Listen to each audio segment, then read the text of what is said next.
Hey everybody, today is Saturday, July 18th, 2026, and it's day 21 of my Planting Everyday Challenge. Today I am putting in 3 Eastern redbuds. I grew from seeds myself. Um, I've already got 7 up at the house, and these are kind of the rejects. Actually, it seems like everything I've planted down here is kind of the rejects from up at the house. Trying to make sure I'm not standing in fire ants and staying away from the gnats and yeah. So I've got 3 of them. I'm putting them down here. I'll switch the camera around here. So this is the path coming down to the farm. It splits right here. So I was going to put 3 red buds right here. So in the spring, when they bloom, have a nice little triangle right here of either pink or purple flowers. I've had these for a little bit. I've got some other ones, and they haven't flowered yet. I've maybe had them 2 or 3 years. They haven't flowered quite yet. So I don't know what color flowers. It's either going to be pink or purple. That's what red buds are. But I thought it would look good coming down the path here. You see the red buds in bloom, and you can take the path either way here.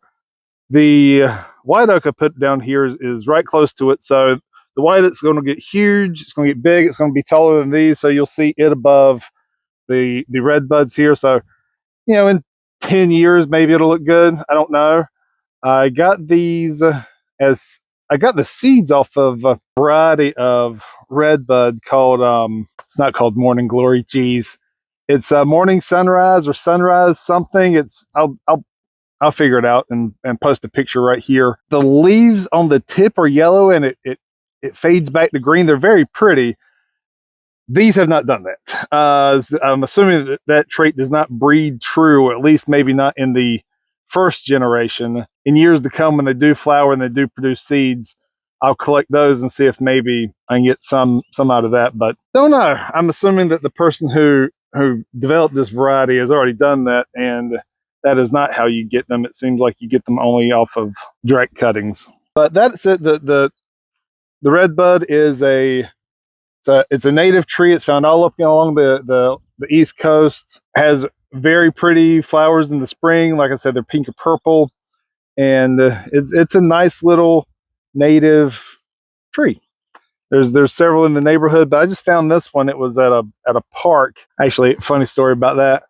My son, when I saw this tree, I knew I'd always wanted one, and I saw one. I was like, "Ooh, there's one." So I waited for the fall when the seeds come on these, and I pulled into this little park, and my son was with me, and I hopped out and I grabbed some seed pods off the tree, and I hopped back in the truck, and my son was looking at me like,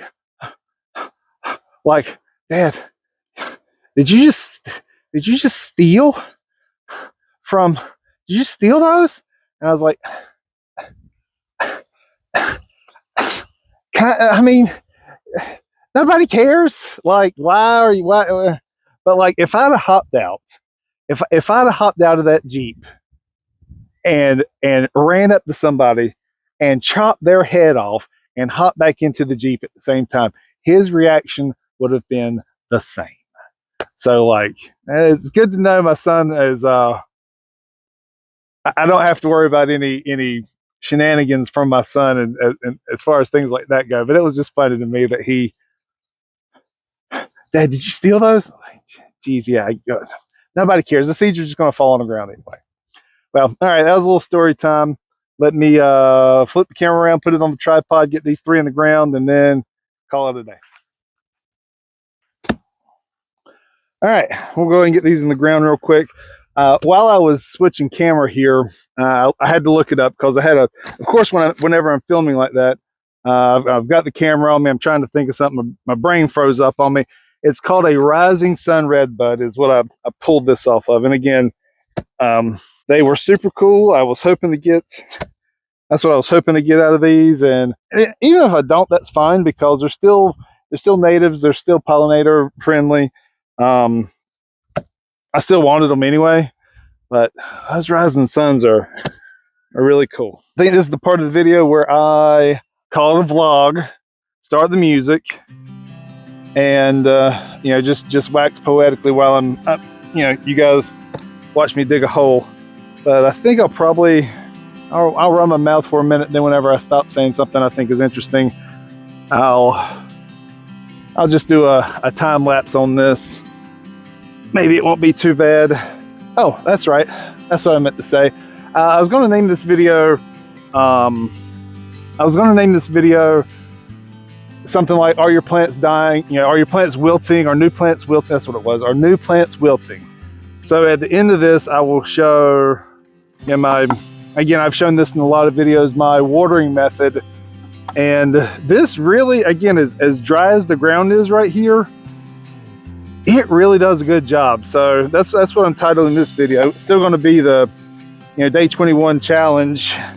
If your plants are wilting, like new plants that are wilting in the ground, this method works quite well. I've put the American chestnuts in down there. What was it, 2 weeks ago?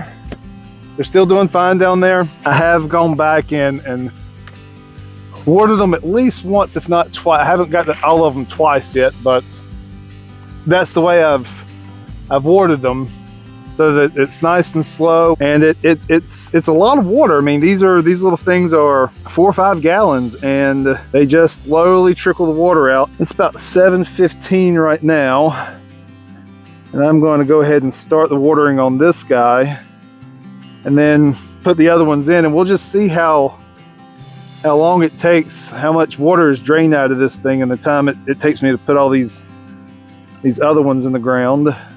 But yeah, we'll go and get this one started. Yeah, again, it's 7:15 right now. So, but this will take an hour or two to drain. Blow the air out, pull it just enough where the water is below this line here, and set it right at the base of the plant. That'll do its thing, and I'll put the next one in the ground, and maybe now we'll do the time lapse.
All right, third one's in the ground. It's been about 10 minutes, and I can barely tell that water has moved at all. The water is still going, but it is a slow trickle. And that is the best thing I can do to tell you, to show you how to water in a new plant, especially when it's super dry like this. Like, get a 5-gallon bucket. That thing, 1/8-inch airline tubing, take a little rock or, you know, piece of brick or whatever, zip tie one end to it, drop it to the bottom of that, put the other in there, and it takes hours for that thing to drain. Again, it's been 10 minutes, and I couldn't even tell you that it dropped. Not much anyway. All right, well, that's it. It was a short little video, hopefully today. I got the 3 eastern redbuds in the ground. Challenge day 21 is complete. I do have it on video, unlike yesterday. Phone didn't quit on me, which is good. Nice, pretty evening. Not burning up too bad from the 100-degree heat that we've had this week. It's supposed to rain tonight, which is good. I don't really think it's rained much at all this week. So I am going to go back here to the American chestnuts and put waters on the two I didn't water earlier this week. The smaller ones I threw waters on earlier this week just because they're small. And so I'm going back to the two bigger ones on the sides because I have not mulched yet. I need to, whenever I finish this video, I plan on riding up there and trying to mulch a little bit for the, from the Bradford. That's it. Day 21 complete of the Planting Everyday Challenge. Again, if you have too many plants or if you buy a lot of plants and they just sit around in pots, challenge yourself, put one in the ground every day. Again, I had to go buy plants today. I went and bought plants today. I bought 5 plants so that next week I have something to put in the ground, just one thing to put in the ground every day. Most of the things I have sitting around right now are multiples of things. So like I was trying to say in the video yesterday, I don't think it'd be very interesting for me to, if I have 10 butterfly weeds in little pots for me to go, okay, today I'm putting 1 butterfly weed in the ground, and then tomorrow I'm putting 1 butterfly weed in the ground. I'm trying to be slightly a little more varied than that. So, but the multiple plants I think I'm going to do as a weekend challenge, and just like the single plants here and there will be a daily challenge. That way I can get the videos quick done, don't have to think much. This go here, this go that go there. Plant hit this here, dig hole, put plant in, water, that type thing. But anyway, I'm trying to get all. I'm trying to put a period on this video. So that's it. We'll see you guys tomorrow for day 22. Okay, bye.